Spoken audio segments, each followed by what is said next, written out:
spite of so many things that are handicaps or roadblocks that youth encounter during the course of what you have given. Thank you so much, Dr. Chipoto. Let me ask you, Dr. Nomatemba. Right now, you're an agribusiness officer. You work with United Nations FAO. You're on top there. And FAO, it's been there for a very long time. Yeah. And it has responsibilities to the entire world. And your role is to create jobs in the agri sector. So along the value chain that Anthony was talking about. So we need to move beyond farming. That's always the issue.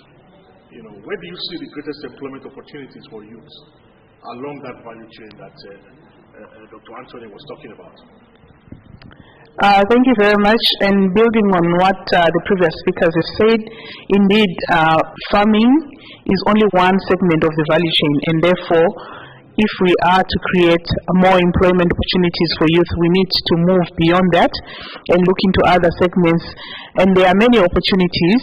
We normally think about a value chain from its narrow perspective, but there are also services that can be provided to value chain actors.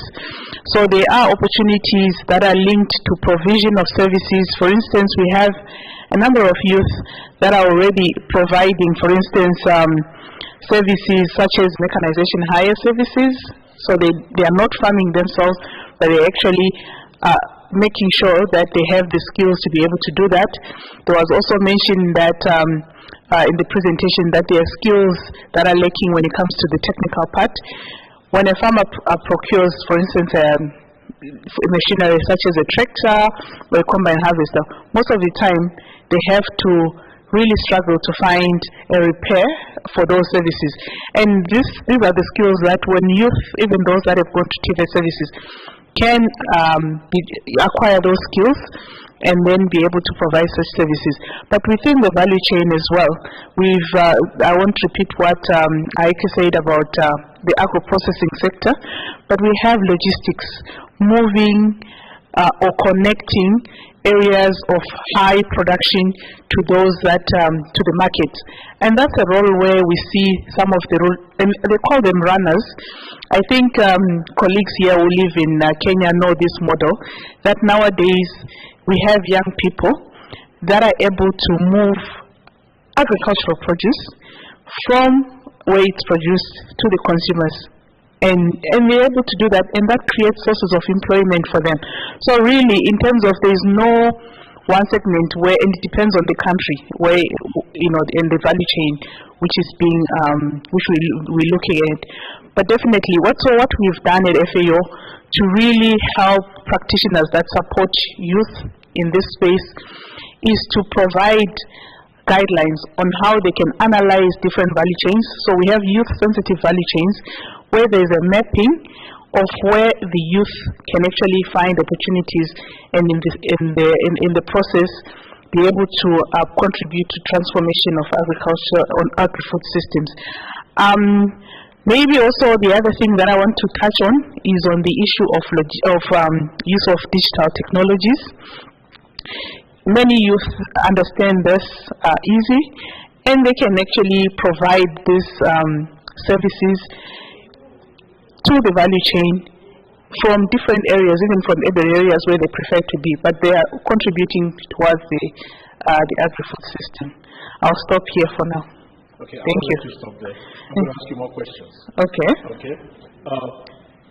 Dr. Chibote talked about the value chain and the primary role.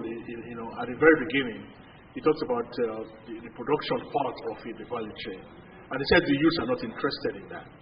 The youth are probably looking for decent employment, if you like, or decent opportunities within that value chain, if you like.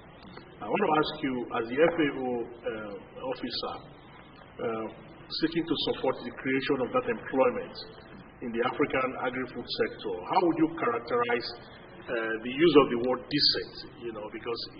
Because that's what the youths are looking for, something that is attractive, something that will bring resources to them. How would you characterize the word decent? It's not by wearing the tie the way I'm wearing. what are you going to do to bring about that kind of job? Yes, so we have a definition. I had actually prepared a slide on it, but for the sake of time, it's okay. I can just quickly go through it.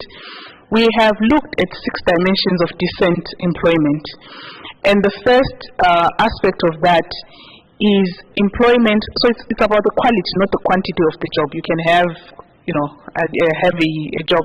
So in terms of decent employment, it has to adhere to the International Labour Organization conventions, meaning that it's not child labor.